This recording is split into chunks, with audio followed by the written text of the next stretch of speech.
Hobiku adalah memancing. Bahkan semenjak kecil, aku amat sangat senang memancing. Hobi ini berlanjut hingga sekarang aku sudah berkeluarga.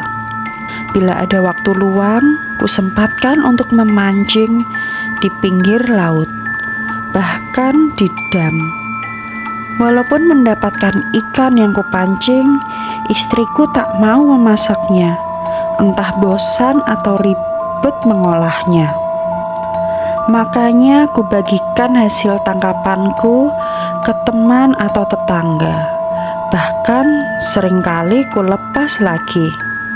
Rasanya amat candu apabila kail pancingku ditarik ikan dan aku membalas menariknya. Bila strike mendapatkan ikan besar. 3 hari sekali kuluangkan waktu untuk memancing bersama teman-teman. Bila teman-temanku berhalangan, aku pun berangkat sendiri ke tambak milik Pak Umar.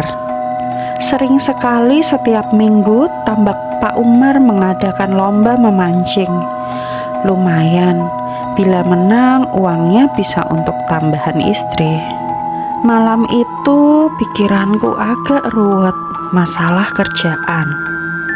Walaupun hujan melanda, setelah reda, kutekadkan diriku untuk berangkat memancing supaya pikiran fresh. Meskipun kala itu teman-teman yang kuhubungi menolak ketika kuajak, aku pun berangkat sendirian.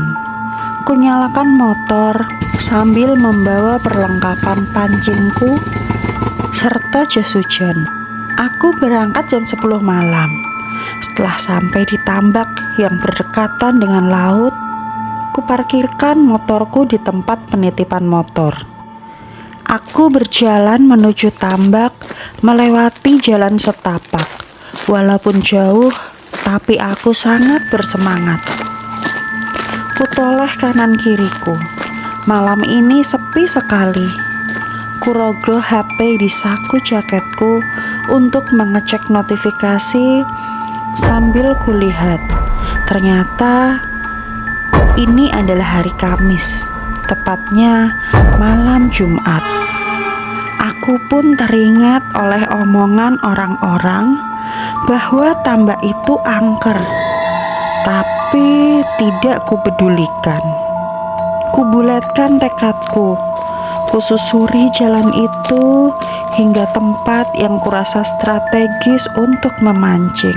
Hari itu kondisi masih hujan rintik-rintik. Posisi tempat yang kutuju adalah tambak yang paling dekat dengan laut. Untuk sampai ke sana, aku harus melewati beberapa tambak buatan yang bersebelahan dengan semak-semak pohon mangrove. Sebelum sampai tempat yang kutuju, aku melewati persimpangan jalan. Disitulah awal gangguan itu muncul. Aku melihat seperti ada bola bercahaya berwarna merah begitu terang yang terbang ke atas dari dalam semak-semak. Aku menghentikan langkahku sambil kupastikan lagi apa yang barusan kulihat. Ataukah aku salah? Atau mungkin hanya perasaanku saja?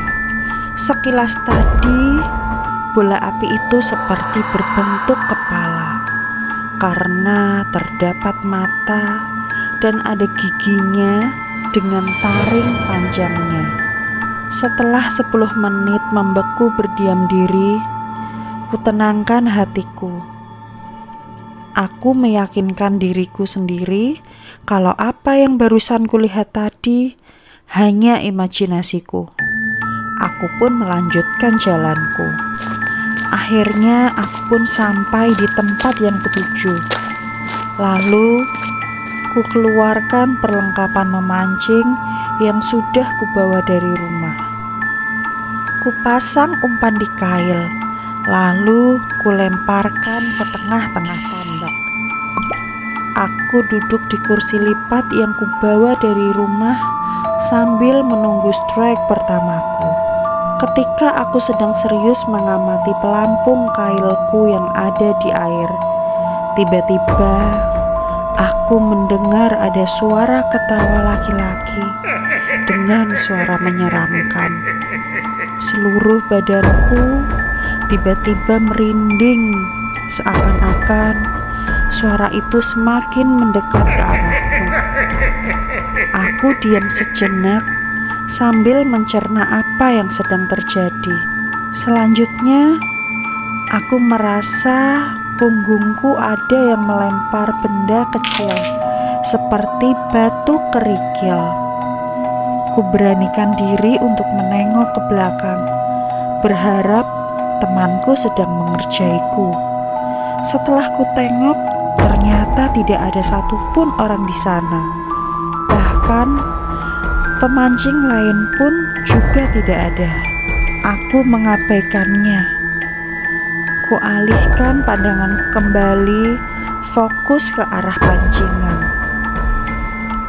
Aku pun kembali merasakan punggungku dilempar lagi dengan kerikil. Kali ini kubiarkan saja. Aku pura-pura tidak merasakannya.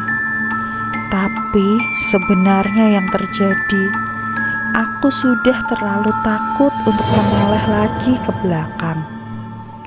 Mau pulang pun jauh.